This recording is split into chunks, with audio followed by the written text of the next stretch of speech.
Bonjour les amis, fans de l'Olympique lyonnais, bienvenue dans cette vidéo où je vais vous raconter les derniers soubresauts du dossier Ryan Cherki. Vous allez voir que Ryan, finalement, il va pas trop mal prendre le fait qu'on ait bloqué son transfert, puisque finalement, vous allez voir que il y avait une clause à côté de la clause, de la première clause, etc., qui disait quelque chose qui finalement bien fait que Ryan, il en sort finalement comme le grand gagnant de cette affaire. Donc hier, j'avais fait une vidéo où j'expliquais que Daniel Riolo et Hugo Guimet avaient des versions totalement différentes sur l'affaire Cherki. Certains dans les commentaires se sont carrément permis de dire que je faisais de la désinformation, de la fake news. Alors là, s'il y a bien un truc qui me débecte, qui m'énerve, c'est quand on m'accuse de ce genre de choses. Tout simplement parce que je passe énormément de temps à vérifier les informations avant de publier dans les vidéos. Ça a pu m'arriver, notamment à cause de Foot Mercato, de faire 2 fake news, celle du transfert de Nuama vers Everton et celle de Cacré vers Crystal Palace. J'ai retiré les vidéos parce que je pense que les gens qui me suivent, ils apprécient le fait que je ne leur raconte pas de saucisses. Donc, hier, Riolo a prétendu que Ryan Cherki ne voulait pas partir de l'OL, que c'est un grand amoureux du club et que ce n'était pas son intention. Je rappelle qu'il avait dit aussi que la fragilisation de Pierre Sage, c'était une manœuvre du Qatar pour déstabiliser l'Olympique lyonnais. On a bien vu qu'évidemment c'était n'importe quoi, mais bon, j'ai beau essayer de démontrer que Daniel Riolo raconte n'importe quoi, mais il a ses supporters et ses supporters m'ont accusé de fake news, d'avoir tout inventé, d'avoir mal interprété, de ne pas avoir tout dit ce qu'avait dit Daniel Riolo. Et figurez-vous que à Daniel Riolo, il s'est réveillé ce matin un peu avec la gueule de bois parce qu'il s'est rendu compte qu'il était totalement à côté de la plaque. Alors qu'est-ce qu'il nous dit hier soir dans l'after-foot, Daniel Riolo ? Je me suis réveillé un peu chafouin, un peu fâché, parce que je pense qu'on a essayé de me raconter des histoires et ça a marché. Forcément, j'étais un peu vexé ce matin au réveil. En même temps, ça m'apprendra à croire qu'il y a encore un affect dans le foot et qu'on peut croire encore aux belles histoires. Pourtant, ce n'est pas faute d'avoir de l'expérience et de savoir que c'est toujours autour du pognon qu'on trouve les explications. Eh bien là, c'est la totale histoire de pognon, en fait, et pas du tout. J'ai envie de rester au club concernant Ryan Cherki. D'ailleurs, certains m'accusaient de fake news quand je disais que Ryan Cherki était d'accord pour aller au Borussia Dortmund. Bon, écoutez. En fait, les gens pensent que quand on dit des infos qui ne vont pas dans ce que eux espèrent, c'est de la fake news. Ben non, parfois il y a des faits et les faits, ils sont là. Bon, bref. Donc, Riolo poursuit. Je m'en veux d'avoir dit « c'est un amoureux du club » parce que cette phrase n'existe pas dans le football. Je suis assez en colère de m'être fait rouler dans la farine avec cette histoire. Je ne sais pas comment on peut encore croire en une connerie pareille, mais bon, j'ai voulu croire à ça. J'ai voulu croire à ça. C'est-à-dire que on n'est pas dans l'info, on est dans la croyance et on veut croire à ça.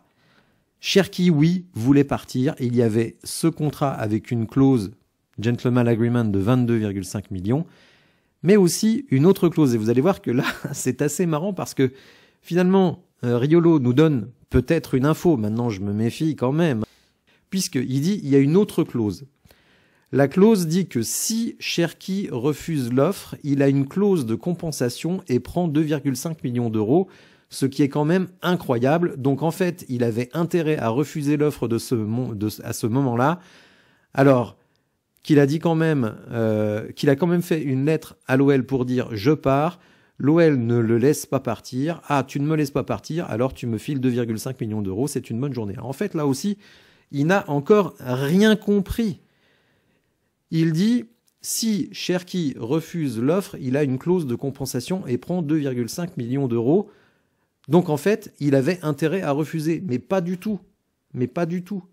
La clause, à l'évidence, c'est si l'OL refuse le transfert qui va toucher 2,5 millions à titre de compensation. C'est-à-dire, vous avez un gentleman agreement si une offre de 22,5 millions arrive, Et si l'OL refuse de laisser partir Cherki, à ce moment-là, l'OL doit lui donner 2,5 millions. C'est pas si Cherki refuse. Vous voyez que même en voulant donner une info, il arrive encore à faire un contresens et puis après il s'en mêle dans les trucs. Ah, quand même, il a fait une lettre, je pars, l'OL ne me laisse pas partir. Ah, tu me ne laisses pas partir, alors tu me files 2,5 millions d'euros. Mais non, pas du tout. C'est parce que l'OL ne le laisse pas partir et pas parce que Cherki refuse. Cherki refuse rien puisqu'il envoie ses avocats pour dire qu'il accepte et que le club doit accepter. Alors, vous voyez que même quand il veut donner une info qui est peut-être bonne, il arrive encore à se planter. Alors, ce qui est intéressant là-dedans, c'est de savoir, est-ce que le clan Cherki, bon déjà, ils ont été très malins, parce qu'ils ont mis une clause donc à 22,5 millions, et ils ont prévu le fait que le club n'accepte pas le départ de Ryan Cherki. Et s'il n'accepte pas le départ de Ryan, eh bien, Ryan prend 2,5 millions sans rien faire. Ah, vous refusez, ok, 2,5 millions pour moi. Sachant qu'il avait quand même déjà obtenu une augmentation de salaire. Attention là, hein, les amis, je ne critique pas Ryan Cherki. Je dis simplement, c'est très bien joué de sa part. Je ne le pointe pas du doigt. Au contraire, bravo à lui, bravo à ses avocats. Ils ont touché une moitié d'année de salaire en ne faisant strictement rien. Juste mettre cette clause. Bon. Mais je me demande, parce que cette clause, forcément, ils la connaissent, c'est eux qui l'ont fait mettre, est-ce que le clan Cherki n'a pas utilisé le Borussia Dortmund en retardant l'accord du joueur le plus longtemps possible pour que le Borussia Dortmund, puisque Dortmund a dit, tant qu'on n'a pas l'accord du joueur, on ne fera pas de proposition. Ce qui est logique. Vous n'allez pas faire une proposition à l'Olympique Lyonnais pour Ryan Cherki si vous n'êtes pas sûr que Ryan Cherki veut venir chez vous. Ça n'a aucun sens. Donc, est-ce que, là, par contre, j'essaye d'imaginer, hein, là, ce n'est pas une info pour le coup, est-ce que le clan Cherki n'a pas dit on va attendre le plus longtemps possible pour donner notre accord au Borussia Dortmund.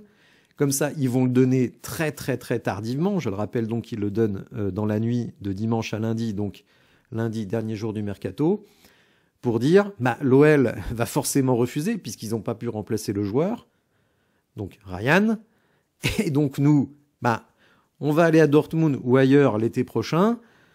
On prend à nouveau un gros salaire, mais en plus, on empoche les 2,5 millions de la fameuse clause. Alors, je ne sais pas. Là, je dois reconnaître que j'invente. Est-ce que que j'essaye d'imaginer comment ça a pu se passer. Est-ce que le clan Cherki a manipulé Dortmund et l'Olympique Lyonnais pour toucher les 2,5 millions?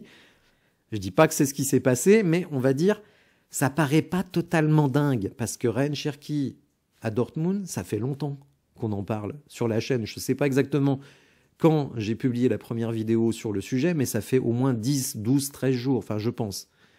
Donc c'est pas nouveau. Et la clause de 22,5 millions, tout le monde la connaît depuis des jours et des jours. Donc pourquoi Dortmund a attendu le dernier jour? Ils attendaient l'accord de Cherki. Cherki a attendu, a dit bon ok c'est bon, je viens chez vous, en sachant que l'OL ne pouvait pas accepter puisqu'il n'avait pas de remplaçant. Bon, bref. Là, j'essaye d'imaginer. Hein. Ne me dites pas, ouais, mais où t'as lu ça? Non, non, c'est juste mon interprétation. Après, il se peut que ce soit tout à fait fortuit. C'est-à-dire qu'au mois de septembre, quand Cherki négocie sa prolongation, ils mettent cette fameuse clause de 2,5 millions, que l'hiver se passe comme il se passe, le mercato d'hiver se passe comme il se passe, et que, le dernier jour, tiens, Dortmund, ils font seulement leur proposition maintenant, l'Olympique Lyonnais va refuser, et ça, Ryan ne le savait pas, et au final, il touche 2,5 millions, de manière tout à fait innocente. En tout cas, voilà, j'ai trouvé tout cela assez drôle. Voilà, n'hésitez pas à me dire ce que vous pensez de ça dans les commentaires. Si vous avez apprécié la vidéo, n'hésitez pas à la liker, à vous abonner à la chaîne, et je vous dis à bientôt pour de nouvelles infos. Merci, au revoir.